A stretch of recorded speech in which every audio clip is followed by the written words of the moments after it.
अठावले साहब।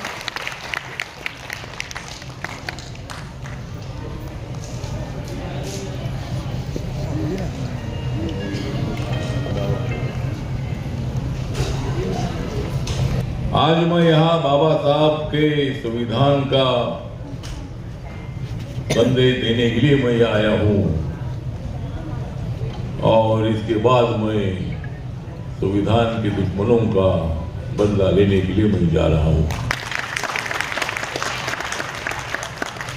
वो आज संविधान दिन है। हमें गर्व है कि डॉक्टर बाबा साहब अम्बेडकर जी ने देश का संविधान लिखा। हमें अभिमान इस बात का है कि बाबा साहब अम्बेडकर जी ने रिपब्लिकन पार्टी की नींव रखने का काम किया। हमें बाबा साहब का गर्व इसलिए कि बाबा साहब अम्बेडकर जी ने जोड़ने का काम किया, हिंदू मुस्लिम दलित सवर्ण को जोड़ने का काम किया। बाबा साहब अम्बेडकर जी की भूमिका नीति ये थी कि देश में एकता होनी चाहिए, समाज में समानता होनी चाहिए, किसी पर भी अत्याचार नहीं होना चाहिए। और बाबा साहब अम्बेडकर जी की भूमिका ये थी कि देश में दलितों पर जरूर अत्याचार हुआ है, लेकिन अपनी जात धर्म भाषा किसी भी अपना देश बहुत बड़ा इंपॉर्टेंट है, देश की यूनिटी बहुत बड़ी इंपॉर्टेंट है और देश की एकता देश को मजबूत करती है। अपनी एकता देश को विकास की दिशा से आगे बढ़ाती है। अपने सभी लोगों की एकता बेरोजगारों को रोजगार देने के लिए सशक्त होती है। रिपब्लिकन पार्टी ऑफ इंडिया की स्थापना बहुत साल पहले हुई। बाकी की बहुत सारी पार्टियां बाद में हुई। कांग्रेस पार्टी बहुत साल पहले स्थापित हुई, आजादी के आंदोलन के पहले।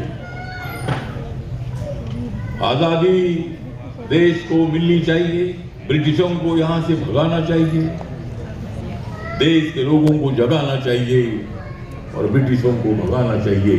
ये भूमिका तब लोगों की थी। महात्मा गांधी जी के नेतृत्व में बहुत बड़ा आंदोलन पूरे देश भर में हुआ।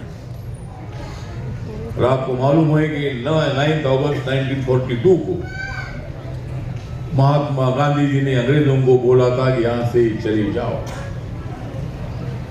चले जाओ का नारा होने के बाद पूरा देश एक साथ आ गया। हिंदू मुसलमान सिख ईसाई बुद्धिस्ट जैन पारसी लिंगायत, जो 8 धर्म के लोग अपने देश में रहते हैं, तो सब लोग एक साथ आए और अंग्रेजों को डर लगने लगा कि अभी हम यहाँ रहेंगे तो यहाँ हमारी बर्बादी हो सकती है। इसीलिए अंग्रेजों ने तय किया और 5 साल के बाद 15 अगस्त 1947 को अपने देश को आजादी मिली और इसमें अनेक लोगों ने बलिदान दिया। भगत सिंह जी है, राजगुरु जी, ऐसे कई लोगों ने बलिदान दिया, इसीलिए अपने को आजादी मिली। तो आजादी के आंदोलन के पहले यहाँ कांग्रेस की स्थापना हुई थी, लेकिन शायद उसके बाद पुरानी पार्टी अगर कौन सी होगी तो रिपब्लिकन पार्टी ऑफ इंडिया है। 3 अक्टूबर 1957 को बाबा साहब अम्बेडकर जी का देहांत